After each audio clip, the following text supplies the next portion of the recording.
Haleluya, shalom saudara yang dikasih dalam Tuhan. Puji Tuhan, kita bersyukur karena hari ini kita boleh kembali ada di hari terakhir dalam minggu berjalan ini. Secara khusus saudara yang dikasih dalam Tuhan, kita mau bersyukur karena pertolongan Tuhan, penyertaan Tuhan ada dalam kehidupan setiap kita. Itu sebabnya saya kembali mengajak setiap umat Tuhan dimanapun Bapak Ibu Saudara berada untuk memulai hari ini bersama-sama dengan firman Tuhan. Karena kita percaya ada janji yang Tuhan Yesus sampaikan buat setiap kita. Carilah kerajaan Allah serta kebenarannya terlebih dahulu, maka semuanya akan ditambahkan ke dalam hidupmu. Saudara yang dikasih dalam Tuhan, saya juga mengajak setiap umat Tuhan yang sudah diberkati melalui program Bible and Coffee ini, ayo bagikan kembali renungan singkat ini, karena saya percaya apa yang memberkati setiap kita pasti akan memberkati juga banyak orang lain yang ada dan di luar sana. Karena itu saya mengajak setiap umat Tuhan, jangan berhenti untuk tidak membagikan. Tetap terus bagikan kembali sehingga kita boleh menjadi berkat minimal melalui sosial media kita masing-masing ya. Saudara dikasih dalam Tuhan, mari saya ajak setiap kita untuk kembali merenungkan firman Tuhan. Kita berdoa, kita datang kepada Tuhan. Bapa, terima kasih buat setiap kebenaran firman Tuhan yang setiap kali kami merenungkannya selalu ada rema dalam hati kami yang mengubahkan, mendewasakan kami dan mendidik kami dalam kebenaran. Dan kami percaya hidup kami ada untuk dituntun dan diarahkan dalam seluruh jalan-jalan Tuhan. Sampaikan sesuatu bagi setiap kami ya Roh Kudus. Kami buka hati kami untuk firman-Mu. Di dalam nama Tuhan Yesus kami berdoa. Haleluya. Amin, amin. Puji Tuhan. Saudara yang dikasih dalam Tuhan, kalau saya tanya, siapa di antara setiap kita yang mendengarkan renungan saat ini yang mau menderita? Nggak ada yang mau menderita, saudaraku. Ya kan, nggak ada yang mau menderita. Kalau ditanya mau menderita, nggak ada. Kita mau semua bahagia. Kita semua mau hidupnya happy gitu kan, nggak mengalami kesusahan, nggak mengalami kesedihan, nggak mengalami penderitaan. Itulah kerinduan kita. Tetapi saudara yang dikasih dalam Tuhan, ada satu kebenaran firman Tuhan yang akhirnya membukakan pikiran kita. Kita lihat sama-sama dulu dalam 1 Petrus 4 ayat 19. Perhatikan, 1 Petrus 4 ayat 19 bilang begini. Karena itu baiklah juga mereka yang harus menderita karena kehendak Allah. Jadi karena kehendak Allah ada orang-orang yang memang Tuhan izinkan karena kehendaknya, Tuhan izinkan menderita. Haruslah mereka itu menyerahkan jiwanya dengan selalu berbuat baik kepada Pencipta yang setia. Rasul Petrus mengajarkan kepada setiap kita, ada orang-orang yang memang Tuhan izinkan sesuai dengan kehendak Allah untuk menderita. Nah, nanti kita akan lihat sama-sama saudara yang dikasih dalam Tuhan. Kenapa sih Tuhan kok kelihatannya? Katanya Tuhan itu membuat kita menjadi baik, buat kita hidup bahagia. Tetapi kenapa Tuhan izinkan sesuai dengan kehendak Allah ada orang-orang yang menderita?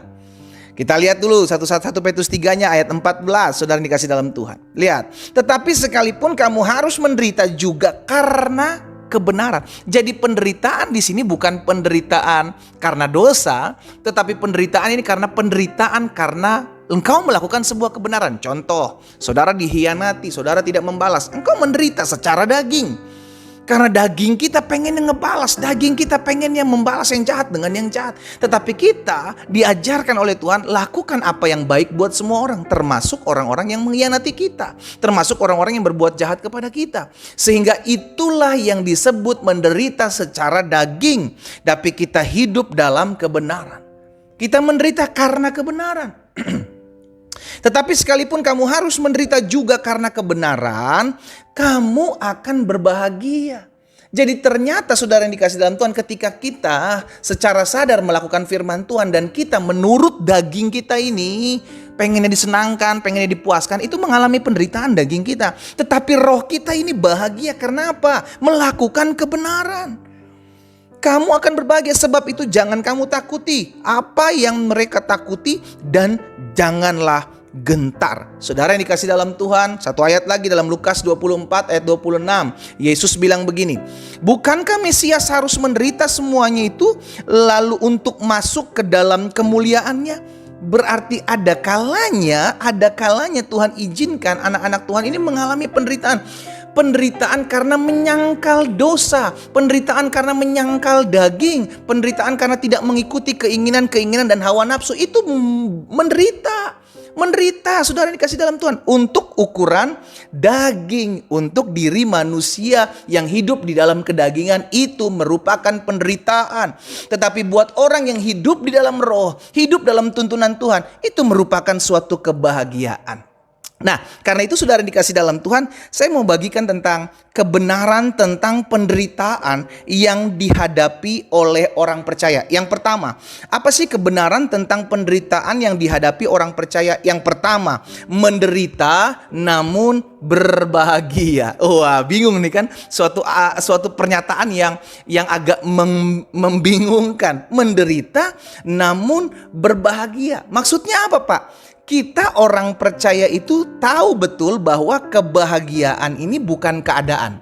Ya, kebahagiaan bukanlah keadaan. Kebahagiaan adalah sebuah keputusan. Jadi kita mengambil keputusan untuk bahagia karena melakukan kebenaran. Kita mengambil keputusan untuk bahagia karena mengatakan tidak kepada tawaran-tawaran dosa. Kita mengambil keputusan untuk tetap terus berbahagia karena kita melakukan kebenaran firman Tuhan. Jadi kebenaran tentang penderitaan yang dihadapi orang percaya, dia menderita secara daging, tapi bahagia secara roh. Kenapa? Karena dia melakukan perintah Tuhan. Itulah yang dikatakan oleh Petrus tadi, menderita karena melakukan kebenaran. Ya, jadi kebenaran tentang penderitaan yang dihadapi orang percaya, yang pertama menderita namun bahagia. Sama-sama taruh tangan kanan kita di dada. Sama-sama bilang sama saya adalah orang yang berbahagia. Kurang mantap. Ayo dong, orang bahagia pasti taruh, dahsyat ngomong. Ayo sama-sama bilang sama saya orang yang berbahagia. Amin. Nah, yang kedua, kebenaran tentang penderitaan yang dihadapi orang percaya. Yang kedua, menderita namun tidak melebihi kemampuan kita. Menderita namun tidak melebihi kesanggupan kita. Itu yang dikatakan firman Tuhan. Iya kan, bahwa pencobaan-pencobaan yang kamu alami itulah pencobaan-pencobaan biasa yang tidak melebihi kesanggupanmu, yang tidak melebihi kemampuanmu. Jadi kalau Tuhan izinkan sesuatu yang menurut kita ini sebuah penderitaan, yang menurut kita ini sebuah kesulitan, pastikan engkau tahu firman Tuhan bahwa itu tidak akan pernah melebihi kesanggupanmu, itu tidak akan pernah melebihi kemampuanmu. Engkau yang dalam rumah tanggamu sedang bertengkar, engkau yang sedang dihianati dalam rumah tanggamu oleh suamimu kah, oleh istrimu kah, engkau tidak akan pernah melebihi kekuatanmu. Engkau sanggup melewatinya, engkau sanggup menjalaninya karena engkau tidak pernah berjuang sendiri. Amin. Nah, jadi yang kedua, kebenaran tentang penderitaan yang dihadapi orang percaya, menderita namun tidak melebihi kesanggupan kita. Nah, yang ketiga, yang terakhir, kebenaran tentang penderitaan yang dihadapi orang percaya. Yang pertama, menderita namun bahagia. Yang kedua, menderita namun tidak melebihi kesanggupan kita. Dan yang ketiga, menderita namun mengalami kemuliaan. Haleluya. Bukankah itu tadi yang dikatakan Tuhan Yesus? Bukankah Mesias harus menderita untuk masuk dalam kemuliaannya? Hal yang sama terjadi, saudaraku, ketika Yesus bersama dengan murid-muridnya akan mengunjungi Lazarus. Pada saat itu Maria dan Marta memberikan kabar bahwa Lazarus, saudara mereka, sakit. Tetapi Yesus sengaja menundanya lebih lama, saudara dikasih dalam Tuhan. Di dalam Yohanes 11 ayat yang keempat, perhatikan. Ketika Yesus mendengar kabar, itu kabar tentang Lazarus sakit, Yesus berkata kepada murid-murid yang lain yang akan mengunjungi mereka ke sana, penyakit itu tidak akan membawa kematian. Ya, penyakit itu tidak akan membawa kematian, tetapi akan menyatakan kemuliaan Allah. Sebab oleh penyakit itu anak Allah akan dimuliakan. Saudara lihat, ada banyak orang-orang yang mengalami sakit penyakit, ada orang mengalami penderitaan, ada orang-orang yang mengalami kesusahan, saudara yang dikasih dalam Tuhan. Dan itu Alkitab jelas katakan, itu akan melihat di balik semuanya itu akan ada kemuliaan. Nah, itu sebabnya saya mengajak setiap kita untuk menyadari kalau hari-hari ini engkau sedang mengalami penderitaan, ingatlah di balik penderitaan ada kemuliaan. Di balik salib selalu ada kemuliaan Tuhan.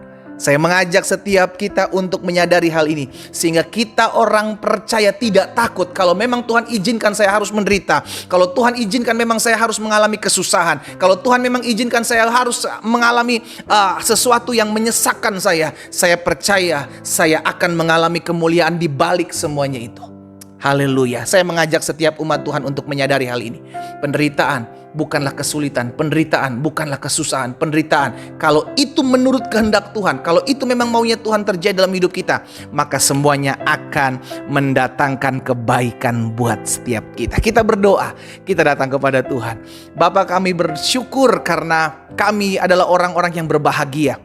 Kami bersyukur karena kami percaya Tuhan Yesus tidak pernah pergi meninggalkan kami. Kami bersyukur sekalipun kami harus diizinkan Tuhan mengalami kesulitan, mengalami penderitaan, kami adalah orang-orang yang berbahagia. Dan itu tidak akan melebihi kesanggupan, kemampuan kami. Karena di balik penderitaan selalu ada kemuliaan Tuhan yang Tuhan nyatakan. Bapa, hamba berdoa buat setiap anak-anak Tuhan yang hari-hari ini sedang mengalami tekanan hidup.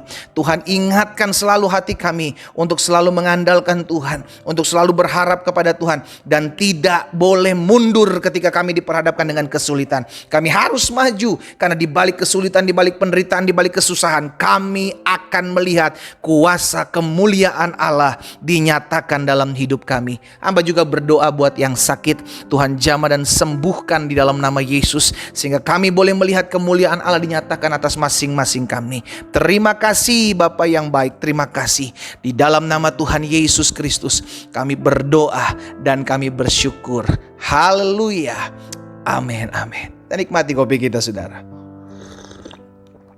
Tetaplah setia. Sekalipun Tuhan izinkan kau mengalami kesusahan, kau mengalami penderitaan, tetaplah setia. Karena Tuhan tidak pernah meninggalkan kita. Tuhan Yesus memberkati kita.